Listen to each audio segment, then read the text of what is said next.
Now look, I'm going to preface this video by saying that the real reason that Battlebit Remastered is absolutely blowing up right now is obviously because these developers have made an incredible game. And I don't want to take anything away from that fact. The people who have been involved in the development of this game have done a phenomenal job and they really deserve our applause for that. However, that's not what I'm going to talk about in today's video. I want to talk about the reasons that Battlebit is blowing up to do with the first-person gaming community as a whole, because I think there's some really interesting stuff going on behind the scenes here that really explain such gargantuan success for such a tiny indie game. Now, the first thing that I want to talk about here is the fact that this game took 7 years to make. And I am going to throw a little bit of shade at the AAA developers out there, because although they have hundreds, if not thousands of people working on these titles still come out rushed. They come out unpolished, unfinished, and in many cases, it almost seems like they're coming out untested.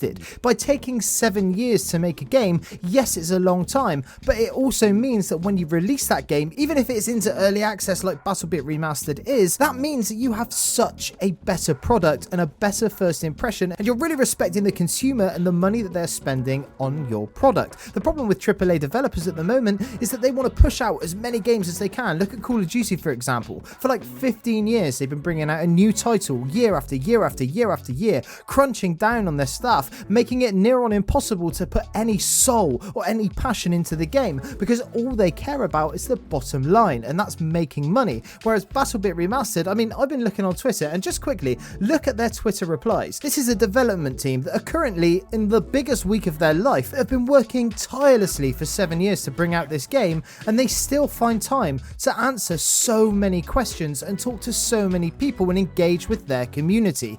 This is what I mean. This is something that is almost entirely absent from any of the AAA first-person shooters out there. What happens normally is they release a game, it's buggy as shit and broken and a waste of your damn money, and then radio silence. Before these games release, you can bet your bottom dollar that these community managers are going to be replying to people's tweets and talking and being on Reddit and being active in the community. However, when the game releases and it's apparent to everyone that it has been rushed and it is nothing but another cash grab, there is always complete radio silence, and that is disgusting. And that is the first reason that I think that Battlebit is doing so damn well. They have taken their time with the development, but not only that, post-launch, they are still interacting and taking feedback and acting on that feedback almost like on a day-to-day basis. They are releasing updates nearly every day just to make sure that this game is the best it can be for the people who have paid for it. And what more can we ask? Now, on top of this, another reason why I am sure it is getting so much success and has gained so much traction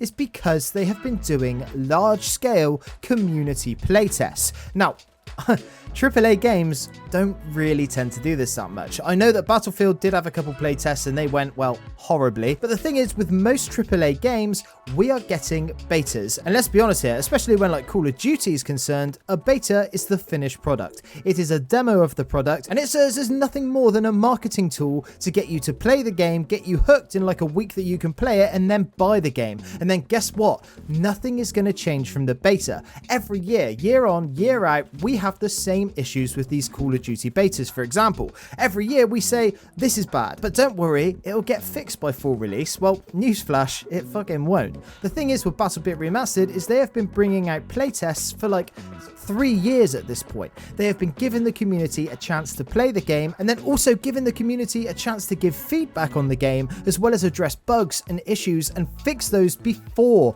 they put a price tag on the game. If you compare that with the AAA contemporaries of Battlebit Remastered, well, let's have a closer look.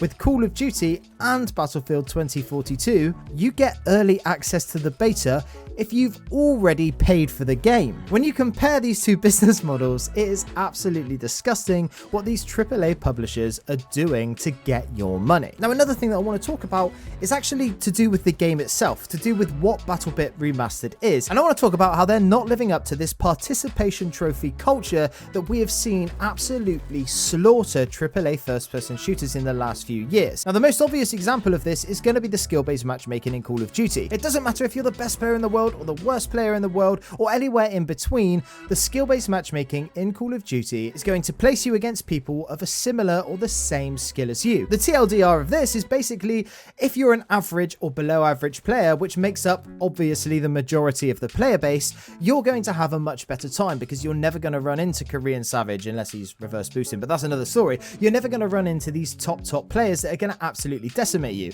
What this means is you spend more time on the game, you're more likely to buy skins, and therefore you're more likely to make these corporations money. And that is all that they care about. Now, Battlefield 2042 might have gotten off lightly on the skill-based matchmaking front, but don't think that's the only scummy tactic that there is. Of course not. Battlefield 2042 on release was absolutely riddled with free kills and things that just directly compress the skill gap. Essentially doing the same thing as the skill-based matchmaking, but just putting a different name on it. Basically what they do is they add a load of cheese into the game so that even Joe Average can just get into a game and get a few free kills with the weird little robot dog thing or Boris's turret.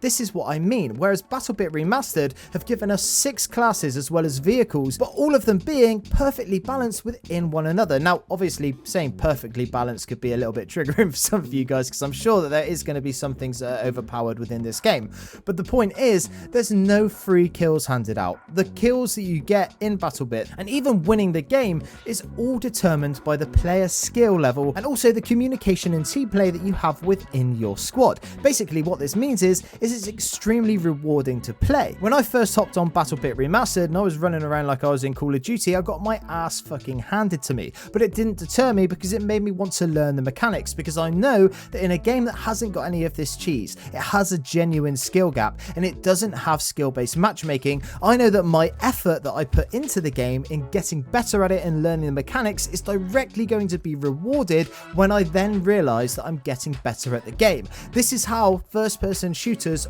always used to work, and this is why they became so popular. The problem is with AAA publishers, they literally just care about player retention for the masses, not for the people who have bothered to get good at the game, but for the people who can come on for like 2 or 3 hours, maybe 3 times a week and casually play the game. They want those guys to sit there and play it and enjoy it and not be bothered by the people who actually sit down and get better at the game. They want them to enjoy it in their own little safe space so that then they can earn more money when these guys decide to buy more skins. I've seen on Twitter again, someone tweeted Battlebit asking them how they're going to keep up with the amount of new players that they're getting, because obviously they're going to have to pay for more servers. And their reply was so humble, they just said, look, we're going to try our best to do what we can do. And then another person tweeted them back saying, why don't you just sell us more skins? And they said never.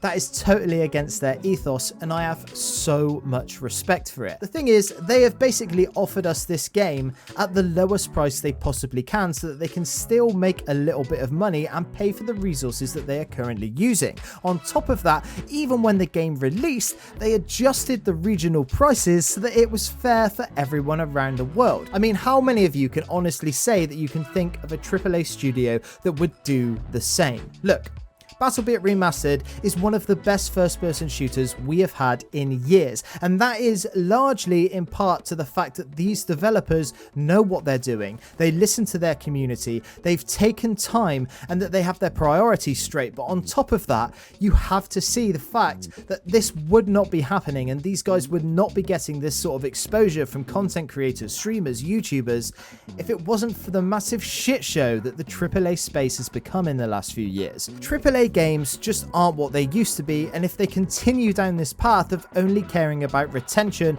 looking after the new players and making as much money as possible, then they will soon die out. But anyway, I really hope you enjoyed this video. If you haven't played Battlebit Remastered yet, make sure you go out and do that like right away. Even if you haven't got a decent gaming PC, this thing can literally run on a potato, so there is nothing stopping you from buying this game. Anyway, that's it from me today. I'm Average Joel. Peace.